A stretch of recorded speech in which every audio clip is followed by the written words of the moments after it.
തുടർച്ചയായി തോൽവികളാണ് രാജസ്ഥാൻ ഏറ്റുവാങ്ങിയിരുന്നത്. പക്ഷേ ഇന്നലത്തെ മാച്ചിൽ രാജസ്ഥാൻ ജയിച്ചിരിക്കുകയാണ്. വൈഭവ് മികച്ച കളി തന്നെയാണ് ഇന്നലെ കാഴ്ചവെച്ചത്. ഇപ്പോഴത്തെ കോച്ച് ദ്രാവിഡ് ആ സത്യം പറഞ്ഞിരിക്കുകയാണ്. എന്തുകൊണ്ടായിരിക്കും രാജസ്ഥാൻ കളി ജയിച്ചത്? കോച്ച് ദ്രാവിഡ് പറഞ്ഞ കാര്യമാണ് നമ്മൾ ഇന്നത്തെ വീഡിയോയിൽ നോക്കുന്നത്. ഇതുപോലത്തെ IPL ന്യൂസിന് വേണ്ടി ചാനൽ മറക്കാതെ സബ്സ്ക്രൈബ് ചെയ്യൂ. 35 ബോളിൽ നിന്നാണ് വൈഭവ് സെഞ്ചുറി അടിച്ചിരിക്കുന്നത്. IPL-ലെ ഫാസ്റ്റസ്റ്റ് രണ്ടാമത്തെ സെഞ്ചുറിയാണ് വൈഭവിൻ്റേത്. ഇന്നലെ കളി ജയിച്ച് കോച്ച് ദ്രാവിഡ് ആ സത്യം പറഞ്ഞു. ദ്രാവിഡ് പറഞ്ഞത് ഇങ്ങനെയായിരുന്നു: എനിക്ക് ഒരുപാട് സന്തോഷമുണ്ട്. അവൻ സെഞ്ചുറി അടിച്ചപ്പോൾ ഞാൻ ഒരുപാട് ആഹ്ലാദിച്ചു. ഞാൻ അവനിൽ അർപ്പിച്ച വിശ്വാസം അവൻ കാത്തു സൂക്ഷിച്ചു. അതിൻ്റെ സന്തോഷമാണ് എനിക്കുള്ളത്. ഞാനും സഞ്ജുവും ഒരുമിച്ചാണ് അവന് കാര്യങ്ങൾ പറഞ്ഞു കൊടുത്തത്. അവൻ അതുപോലെ തന്നെ പ്രവർത്തിച്ചിരിക്കുകയാണ്. അവൻ സെഞ്ചുറി അടിച്ചിട്ടുണ്ടെങ്കിൽ അതിനൊരു കാരണം സഞ്ജുവാണ്.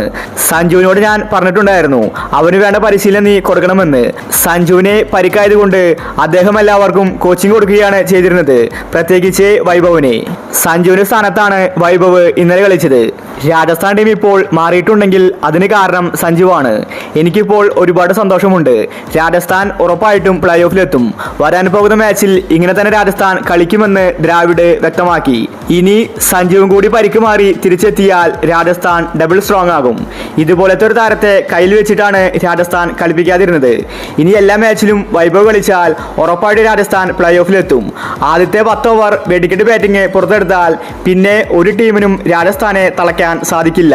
ഒരുപാട് മികച്ച ബൗളേഴ്സ് ഗുജറാത്തിലുണ്ടായിരുന്നു. അവർക്കൊന്നും തന്നെ വൈഭവിനെ മടക്കാൻ സാധിച്ചില്ല. റാഷിദ് ഖാൻ, പ്രസിദ്ധ് കൃഷ്ണ തുടങ്ങി എല്ലാവർക്കും വൈഭവ് കണക്കിന് കൊടുത്തു. അതാണ് രാജസ്ഥാന്റെ പുതിയ താരം. സച്ചിൻ 16 വയസ്സിലാണ് ക്രിക്കറ്റിൽ വന്നതെങ്കിൽ വൈഭവ് 14 വയസ്സിൽ തന്നെ IPL-ൽ ചരിത്രം കുറിച്ചിരിക്കുകയാണ്. ഈ ഒരു IPL സീസണിൽ ഇതുപോലെ തന്നെ മുന്നോട്ട് പോയാൽ വൈഭവ് ഉടനെ തന്നെ ഇന്ത്യൻ ടീമിലേക്ക് എത്തും. ഏറ്റവും പ്രായം കുറഞ്ഞ ഇന്ത്യക്കാരനാകാനും താരത്തിന് സാധിക്കും. അപ്പോൾ നമുക്ക് അടുത്ത കളിക്ക് വേണ്ടി കാത്തിരിക്കാം. ഇതുപോലത്തെ ക്രിക്കറ്റ് ന്യൂസിന് വേണ്ടി ചാനൽ മറക്കാതെ സബ്സ്ക്രൈബ് ചെയ്യൂ.